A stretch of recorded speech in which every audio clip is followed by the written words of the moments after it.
श्रीमाधवान्वयसुधाम्बुधि पूर्णचन्द्रम् श्री श्रीनिवास गुरुवर्य कृपातचक्रम्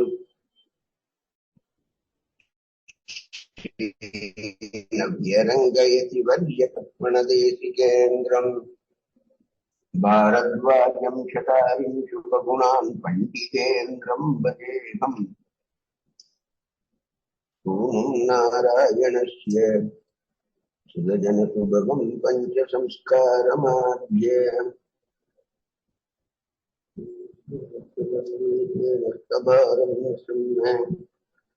श्रीमद्वेदान्तरामानुजमुनिकरुणालब्धवेदान्त श्रीमश्रीवासयोगीश्वर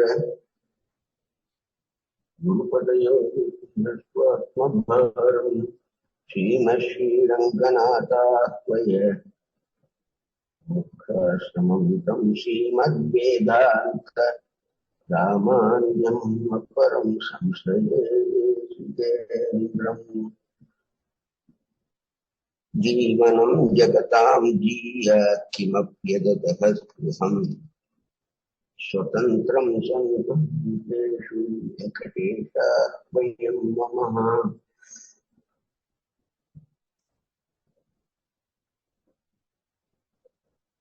प्रणामम् लक्ष्मणमुनिः विभिन्नातु मामहम्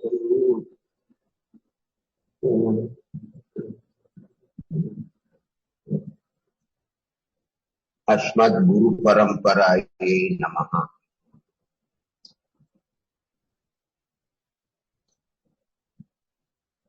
नमः सदस्य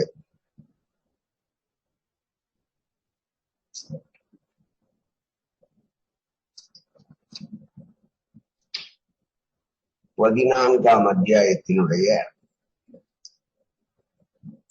சுருக்கமான விஷயங்களை போன உபன்யாசத்துல அனுபவிச்சோம்.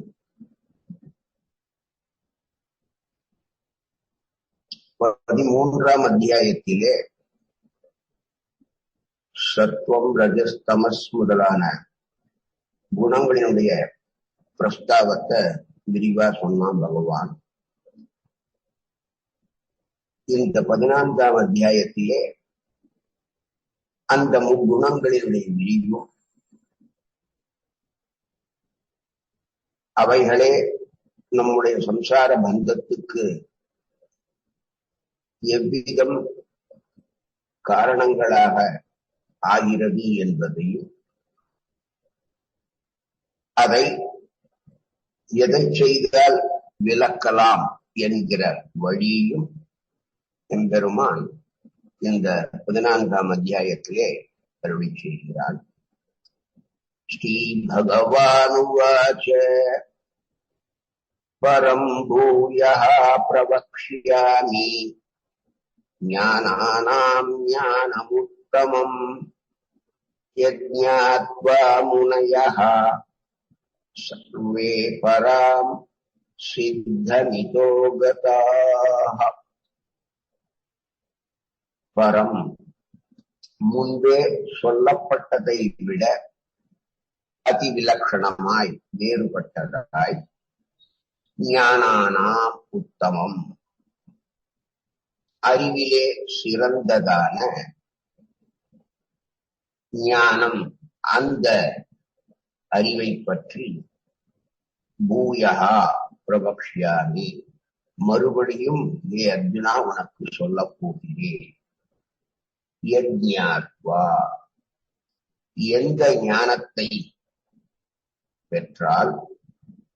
பெற்றதனாலே சர்வே முனையகா அனைத்து முனிவர்களும் இதஹா பராம் இந்த சம்சாரத்துக்கு அப்பாற்பட்டதான சித்திம் கதாகா பேற்றை பெற்றார்களோ அதை இப்பொழுது உனக்கு சொல்லப் போகிறேன்.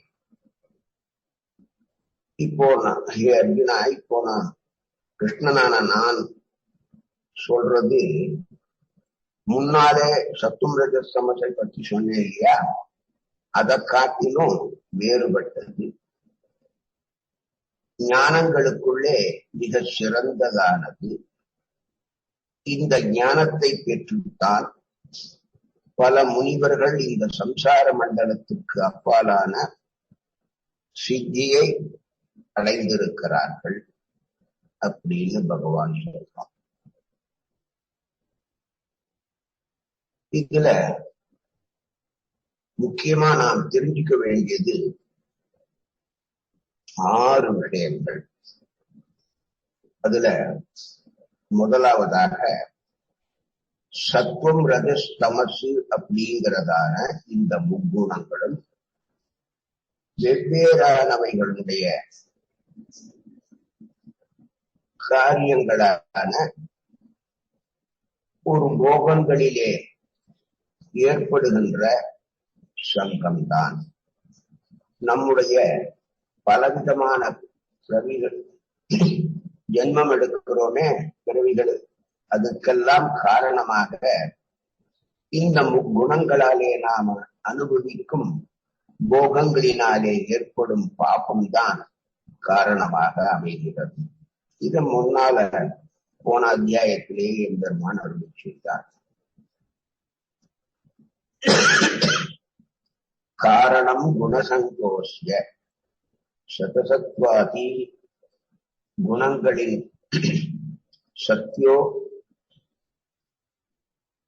சத்யோனி ஜன்மசுங்கிற ஸ்லோகத்தினால இது சொன்னான். இந்த சத்துவம், ரஜஸ் முதலான குணங்களுடைய காரியம் எப்படி ஒரு மனுஷன சம்சாரத்தில மீண்டும் மீண்டும் தள்ளுகிறது என்பதை இந்த 14ஆம் அத்தியாயத்திலே விவரிக்கிறான் பகவான். பரம் முன்பு சொன்னதை காட்டிலும் வேறான வசந்ததுங்கிற அர்த்தத்தை சொல்லக்கூடியதான உத்தமங்கிறதான சப்தம் இந்த ஸ்லோகத்தில் இருக்கிறபடியாலே பரம் என்பதற்கு உயர்ந்தது என்ற அர்த்தத்தை நாம் கொள்ளாமல் வேறுபட்டதான என்ற அர்த்தத்தை கொள்ள வேண்டும். உத்தமம் ஞானம்னு சொல்லி இருக்கிறதுனாலே இந்த பிரகிருதி புருஷனானவன்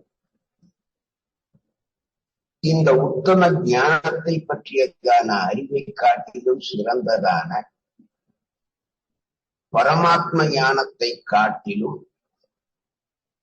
சத்துவம், ரஜஸ், தமசுங்கிற இந்த குணத்திரயங்களை பற்றியத ஞானம் அது மிகவும் உத்தமமானதாகையாலே இங்கே உத்தமம் ஞானம் என்பது சொல்லப்பட்டது.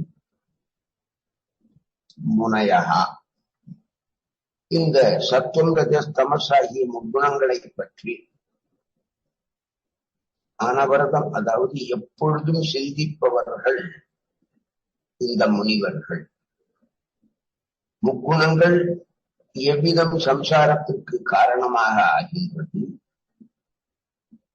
என்பதை நாம் தெரிந்து கொண்டால் மட்டுமே அவற்றிலிருந்து விடுபடுவதற்கான வழியை தேடுவோம், அந்த வழியை பின்பற்றி மோட்சத்தை அடைவோம் என்பது இங்கே கருத்து. இந்த சம்சார மண்டலத்திலே அதை காட்டிலும் மேலே இருக்கிறதான முக்குணங்களை தெரிந்து கொண்டு முனிவர்கள் ஒரு பேற்றை அடைகிறார்கள் என்று சொல்லி இருப்பதனாலே இந்த சத்துவம், ரஜஸ், தமஸ் ஆகிற முக்குணங்களில் அறிவு பேற்றுக்கு காரணம் என்பதை சிந்திக்கிறது. ஆகையினாலே இதா என்ற பதத்திற்கு இதனாலே என்று பொருள் கொள்வது அபேட்சிதமாக ஆகாது. மேலும் பராம் அப்பாலான என்பதற்கான எதை காட்டிலும் என்ற ஒரு கேள்வி எழுகின்றபடியினாலே இதா என்பதற்கு முன்பு சொன்ன குணங்களாலே நமக்கு சம்பாவிதமாகிற அந்த சம்சாரத்தை காட்டிலும் அர்த்தம் பண்ணினான். பராம் சித்திம்,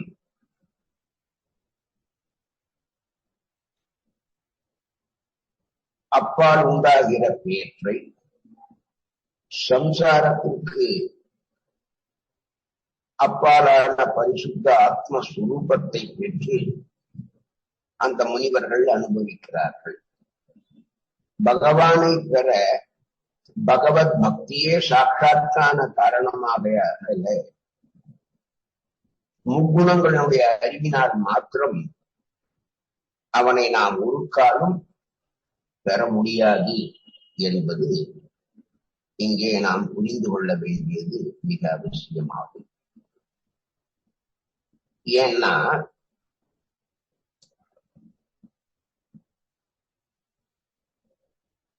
இந்த முனிவர்களானவர்கள் மோட்சத்தை அடையும் பேற்றை எவ்விதம் பெறுகிறார்கள், இந்த சம்சாரத்திலிருந்து எவ்விடம் விடுபடுகிறார்கள் என்பதை நாம் பார்க்கும்போது பரிசுத்த ஆத்மஸ்வரூபத்தை அவர்கள் பெறுவதினாலே, அதை பெற்று அதை அனுபவிப்பதினாலே அடைகிறார்கள்.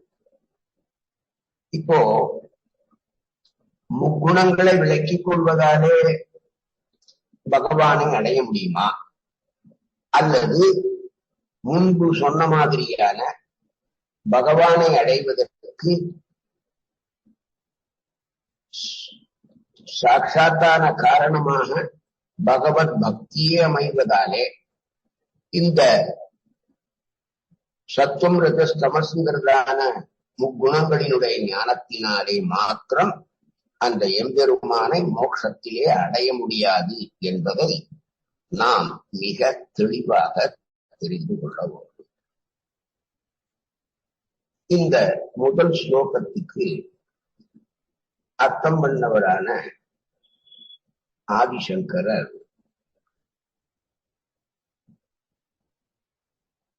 ஞானத்தை பற்றி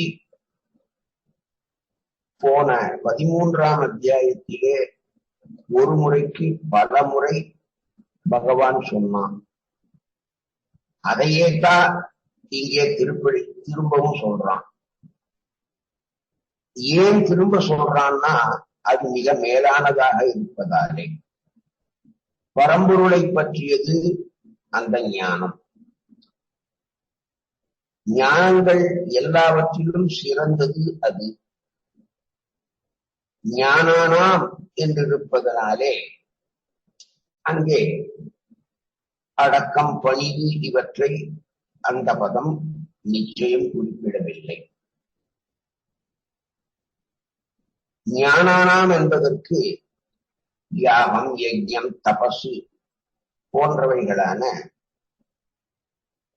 மோட்சத்திற்கு சாதனமான மிக அவசியம் தெரிந்து கொள்ள வேண்டியதான விஷயங்களை பற்றிய ஞானத்தையே இந்த ஞானானாம் என்ற பதம் குறிப்பிடுகிறது.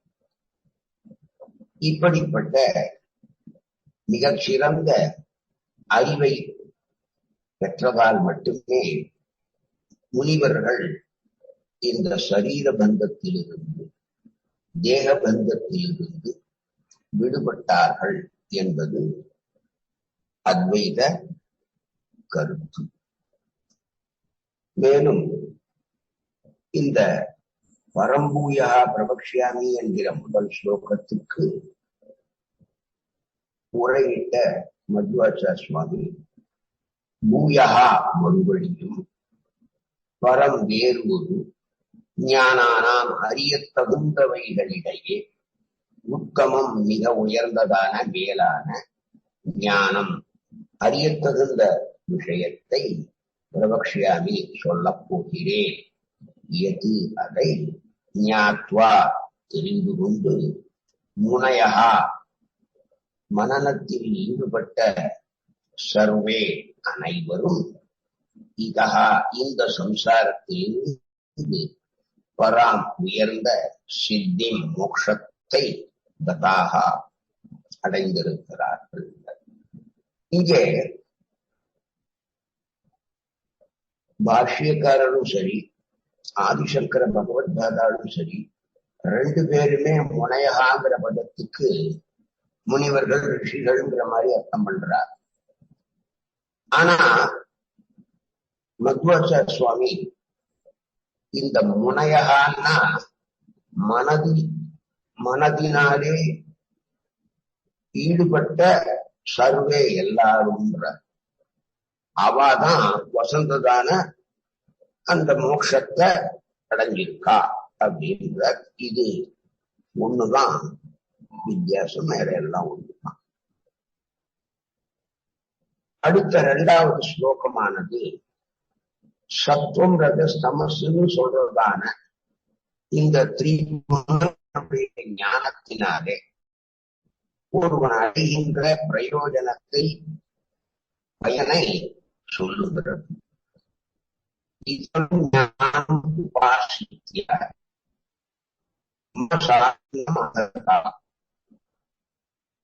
சர்கேபி உபஜாயந்தே பிரளயே ந யதந்தி அப்படின்னு சொல்லுவோம். ஞானம் சொல்லப்படுவதான இந்த ஞானம் அதை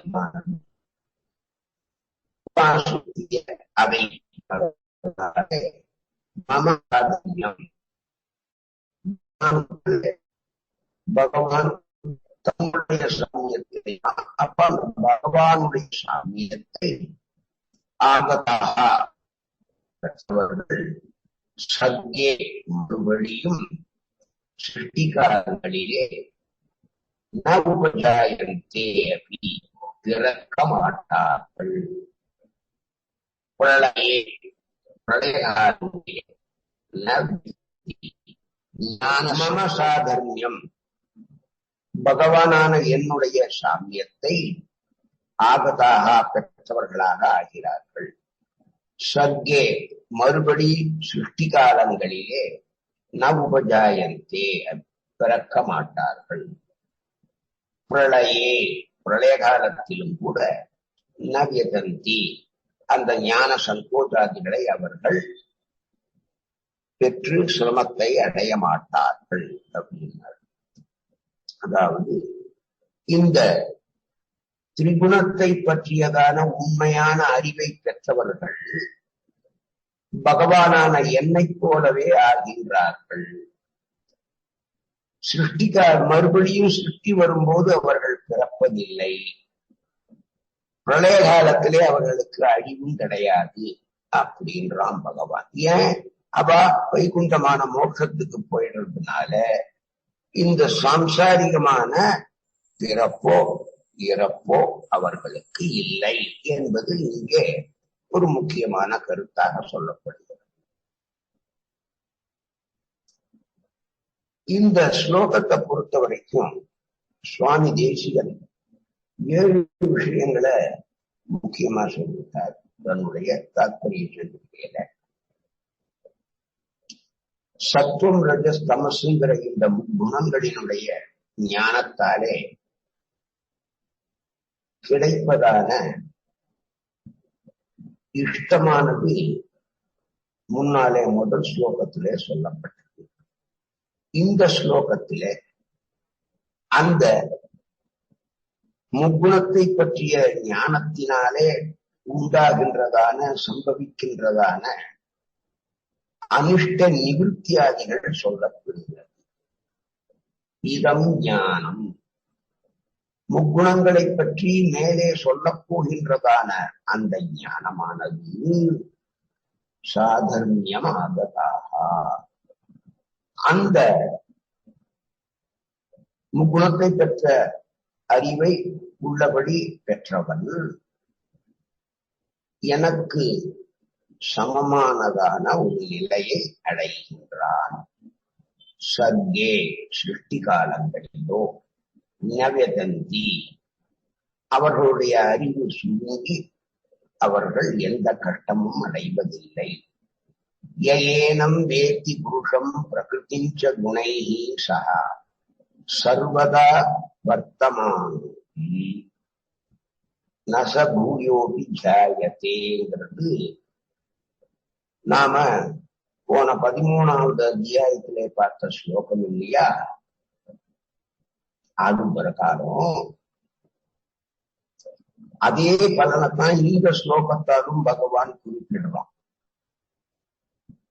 பிரகிருதி, ஆத்மா, குணங்கள் இவற்றை பற்றி எவனொருவன் மிக தெளிவாக அறிந்து கொண்டிருக்கிறானோ அவனுக்கு மறுபிறவி இல்லை.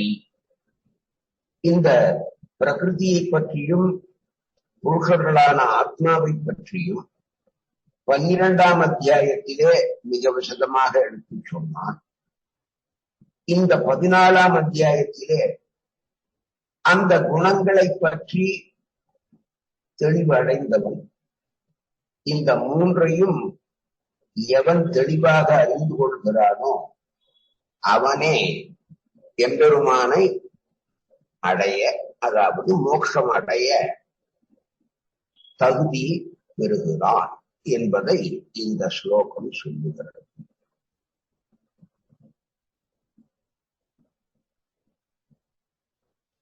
பரம்சான்யம் உபைத்தின்னு சொல்லிட்டு உபனிஷத்து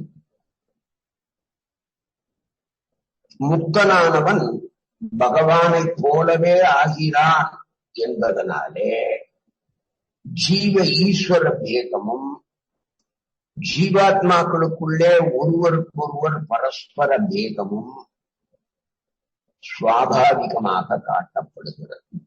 அதாவது முக்த தசையிலும் கூட ஸ்ரீவைகுண்டத்திலும் கூட இவைகள் ஒரு காலும் மாறாது என்பதானது இங்கே மிக ஸ்பஷ்டமாக தெரிவிக்கப்படுகிறது.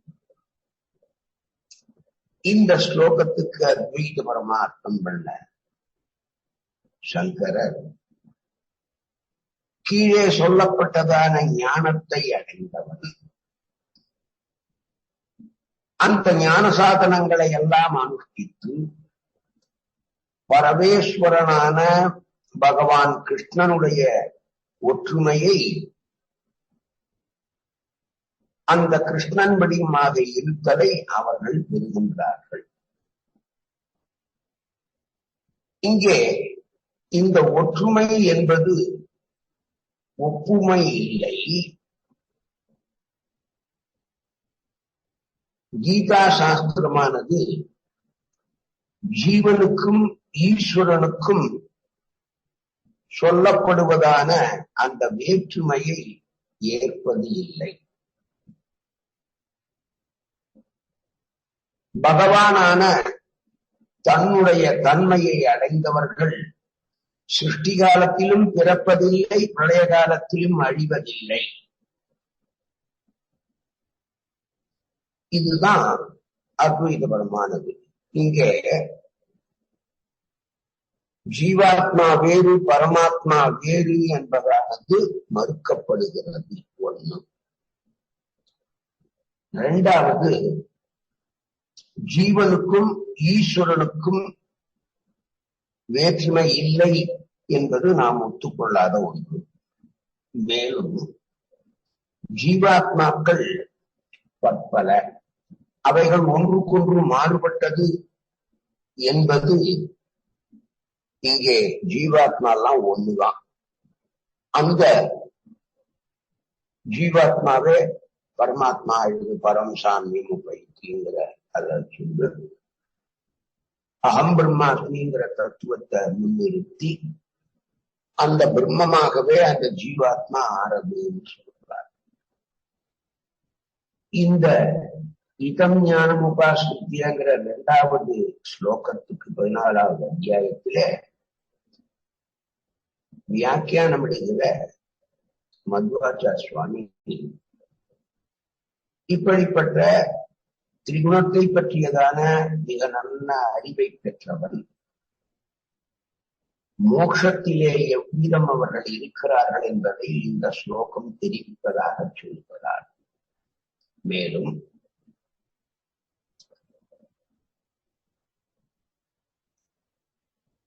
அறிய தகுந்ததான விஷயத்தை சம்பாதனம் பண்ணிக்கொண்டு எம்பெருமானுடைய சாரூபியத்தை பெற்றவர்கள் சிருஷ்டி காலத்திலே பிறப்பதும் இல்லை, பிரளய காலத்திலே அழிவதும் இல்லை. அதனாலே அவர்களுக்கு துக்கமும் இல்லை.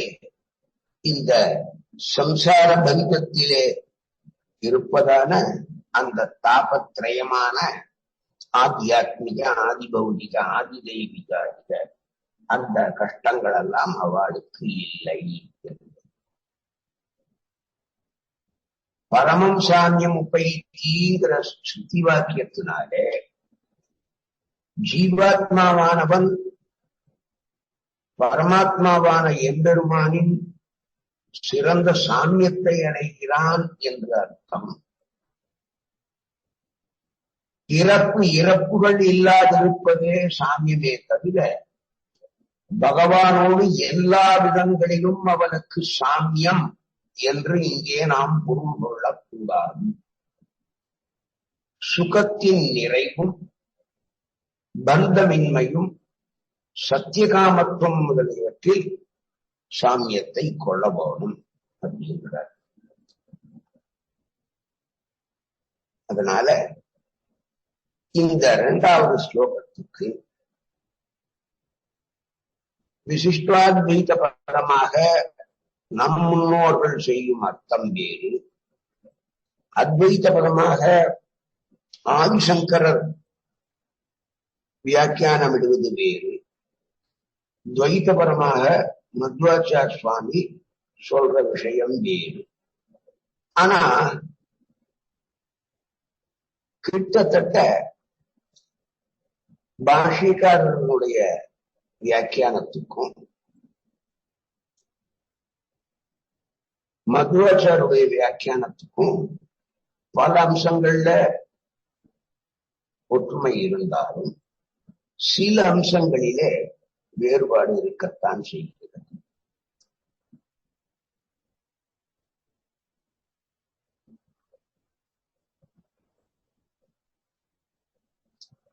இந்த லோகத்தில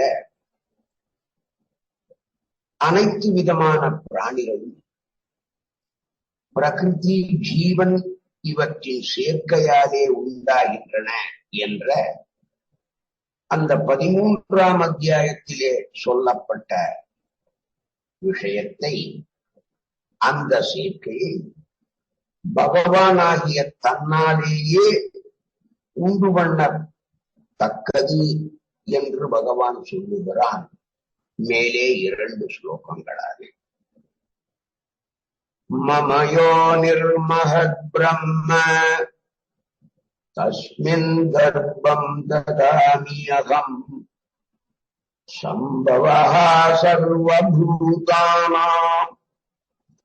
ததோ பவதி பாரத.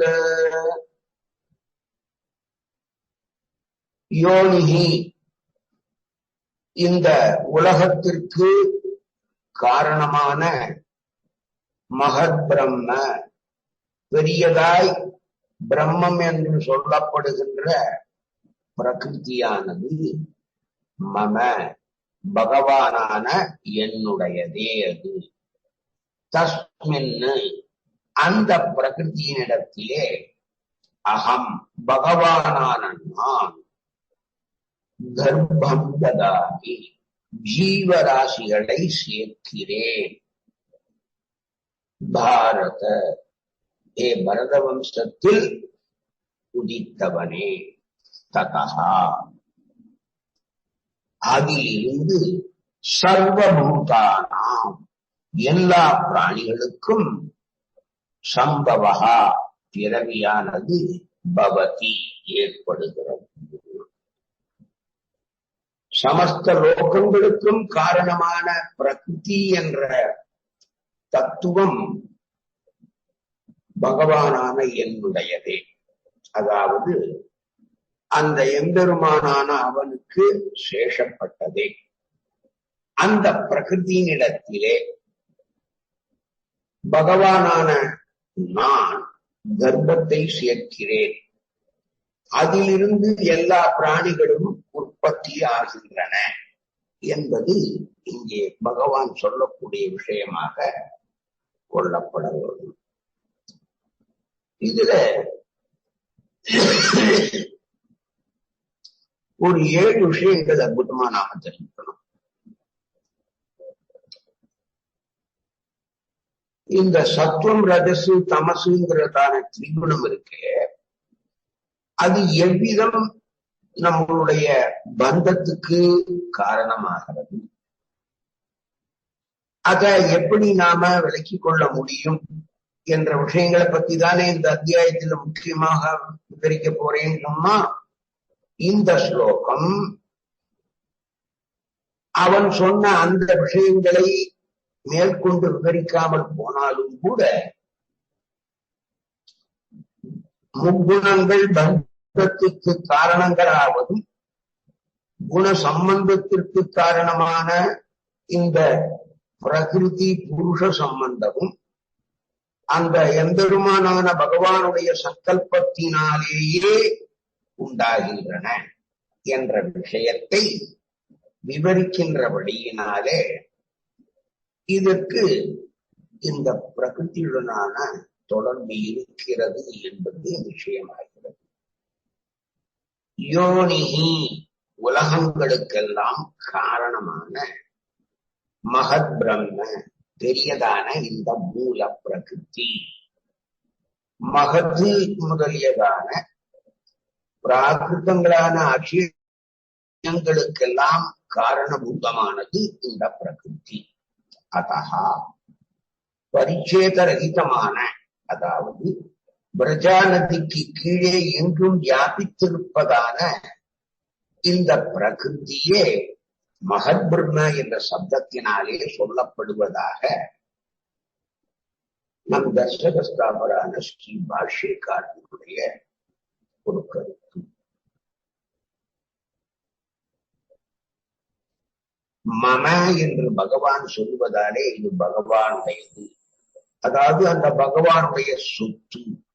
மமயோனிகி என்று அன்வயம் படுத்திக் கொண்டால் பகவானுக்கு பிரகிருதி காரணம் என்று சொல்லுவதாக ஆகும். அது முரண்பாடான அர்த்தத்தை கொடுக்குமாதாலே அப்படி அன்வயப்படுத்தக்கூடாது.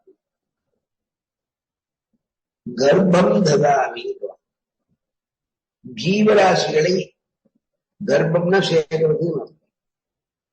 அப்போ ஜீவராசிகளை சேர்க்கிறேன்.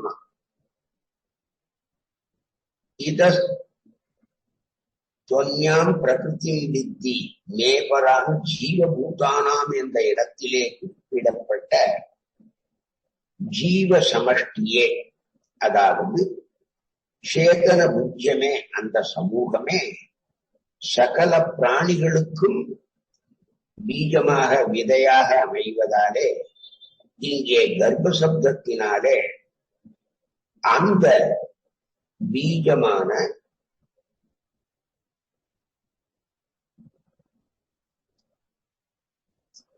காரணம் சொல்லப்பட்டிருக்கிறார். ஸ்திரீகளினுடைய கர்ப்பப்பையிலே எவ்விதம் ஆண்கள் கர்ப்பத்தை சேர்ப்பிக்கிறார்களோ அதை போல சுக்ல சோனிக கலப்பினாலே எல்லா பிராணிகளுக்கும் விதை போன்ற ஜீவன்களை பகவான் பிரகிருதியிலே சேர்க்கிறார்.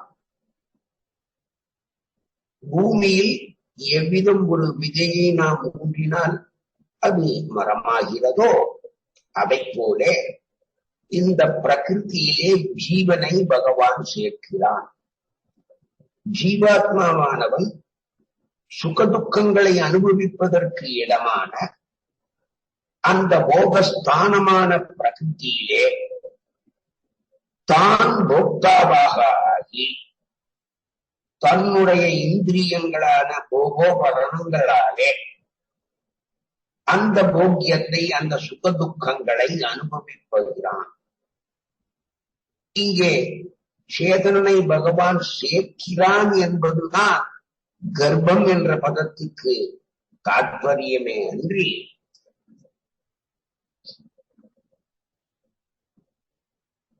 அவன் ஜீவாத்மாவை உண்டு பண்ணுகிறான் அப்படின்னு அர்த்தம் இல்லை. எப்படி எம்பெருமான் அனாதியோ அந்த மாதிரி ஜீவாத்மாக்களும் சிருஷ்டிக்கப்பட்டவை அல்ல, அவைகளும் அனாதியே. சர்வபூதானா பகவானுடைய சங்கல்பத்தினாலே உண்டானதான இந்த பிரகிருதி மற்றும் ஜீவாத்மாவினுடைய சம்சர்க்கத்தினாலே சதுர்முக பிரமன் தொடங்கி மிக அல்பமான புல் பூண்டுகள் வரையில் உள்ள எல்லா பிராணிகளும் உண்டாகின்றன. அபுத்தி பூர்த்திகா சர்க்கா பிராதுர்பூதா நமோமயா என்ற பராசர முனிவருடைய விஷ்ணு புராண வச்சனத்திலே சதுர்முக பிரம்மாவின் சங்கல்பம் இன்றியே மரம் முதலியவர்களுடைய படைப்பு சொல்லி இருக்கிறபடியினாலே எப்படி பிரம்மாவை எம்பெருமான் சிருஷ்டி பண்ணானோ அதை போல இதரவைகளையும் பகவானே சிருஷ்டி பண்றான் அப்படிங்கிறத நாம தெளிவா தெரிஞ்சுக்கணும்.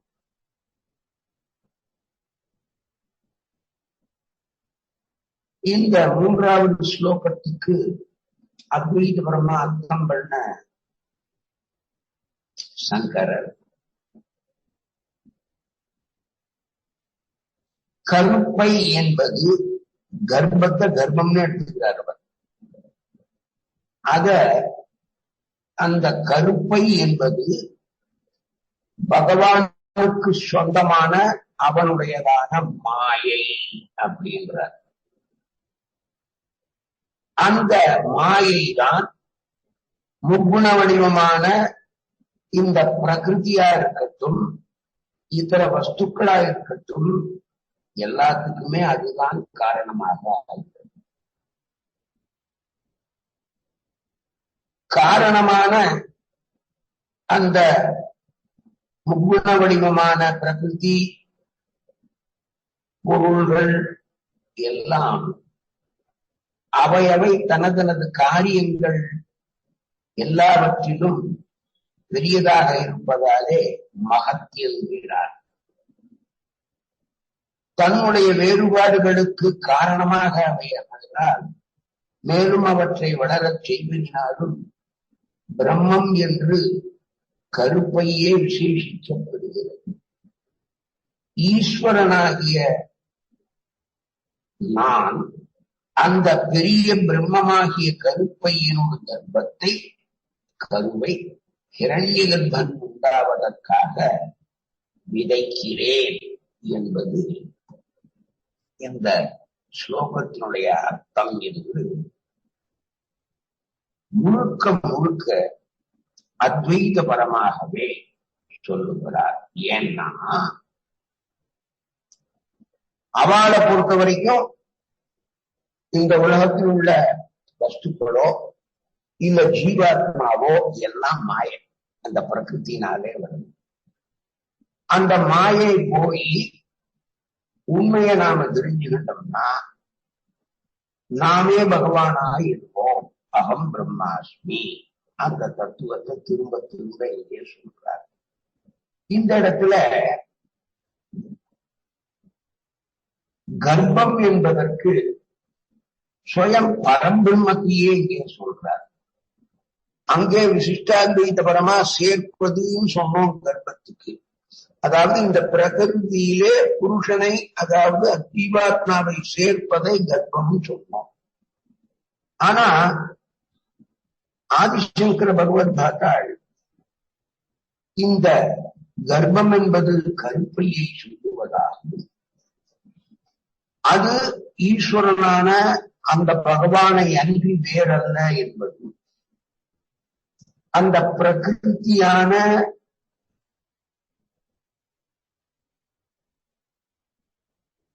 மாயினாலே ஏற்படுகின்ற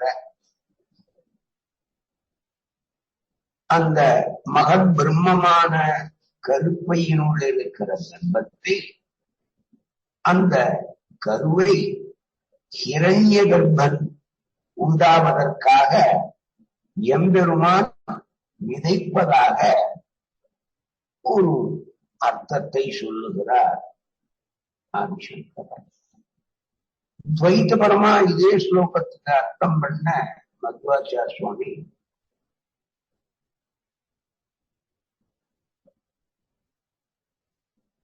இந்த கர்ப்பம்ங்கிறது க்ஷேத்திரமாகிய லக்ஷ்மி, க்ஷேத்திரஜனாகிற பரமாத்மா, இந்த ரெண்டு பேருடைய சேர்க்கைதான் இந்த லோக சிருஷ்டிக்கு காரணம் என்பதாக இந்த ஸ்லோகம் சொல்லுவதாக அவர் தனியா ஒரு அர்த்தம் பண்ணியிருக்கார். இப்படி ஸ்ரீமதஸ்தர்களும் இந்த ஒரு ஸ்லோகத்துக்கு 3 விதமான அர்த்தங்களை சொல்லி இருப்பது நாம் இங்கே கவனிக்கலாம். ஹே பரத வம்சத்திலே பிறந்தவனே, மகத் பிரம்ம சேதன பிரகிருதியான மகாலட்சுமியானவள் மம என்னுடைய யோனி மனைவி, அகம் நான், தஸ்மின் அவளிடத்திலே கர்ப்பம் கருவை ததாமி வைக்கிறேன். அதாவது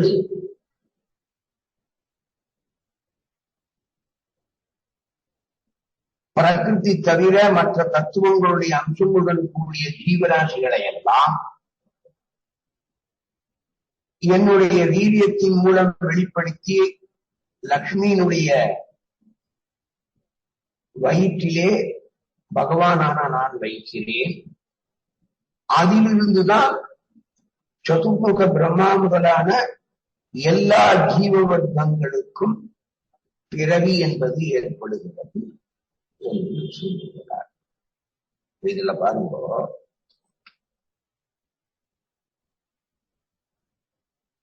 மமயோனிர் மகத் பிரம்ம தஸ்மின் கர்ப்பம் ததாமி அகம் சம்பவஹா சர்வபூதானாம் ததோ பவதி பாரதங்கிற ஸ்லோகம் ஒண்ணுதான். ஆனா அதுக்கு திரிமதஸ்தாலும் திரிவிதமான அர்த்தங்களை சொல்லியிருக்கார். இதுல பாஷ்யக்காரர் சொல்றதான அர்த்தம் இருக்க, அது சாஸ்திரத்துக்கு முரணானதா இல்லை. மத்த ஆதிசங்கர் சொல்றதா இருந்தாலும் சரி, இல்ல இதா இருந்தாலும் சரி, மத்வ சொல்லியிருக்கட்டும் சரி, அது சாஸ்திரத்துக்கு கொஞ்சம் விருத்தமா பண்ணுது. அதுலயும் அவ அத்வைதிகள் பரபிரம்மம் வேறு ஜீவாத்மா வேறுன்னு எல்லாம் ஒண்ணுதான்ங்கிறதுனால அவ சொல்றா. அது கூட ஒரு விதத்துல ஒத்துக்கலாம். ஆனா இங்கே மகாலட்சுமி கஷேத்திரமாகவும் எம்பெருமானான பரமாத்மாவை கஷேத்திரஜனாகவும் ஆக்கி இவர்கள் 2 பேருடைய சேர்க்கையினாலே இந்த லோகமானது சிருஷ்டி பண்ணப்படுகிறது என்பதான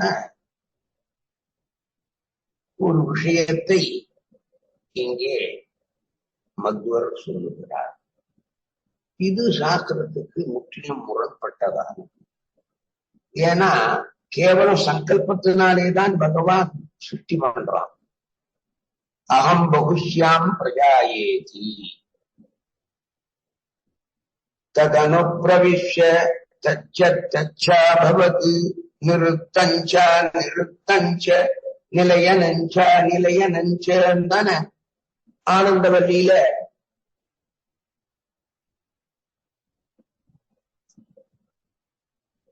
அந்த உபனிஷத்து சொல்லிட்டு போறது. அதன் பிரகாரம் சங்கல்பத்தினாலே எம்பெருமான் படைக்கிறான்ங்கிறத நாம சொல்ற கருத்து. ஜீவாத்மா வேற இல்ல, பரமாத்மா வேற இல்ல. அந்த கர்ப்பம்னா அந்த ஜீவாத்மாவாக பெருமாளை தன்னோட சேர்த்துக்கிறான்னு சொல்றது அத்வைத்தம்.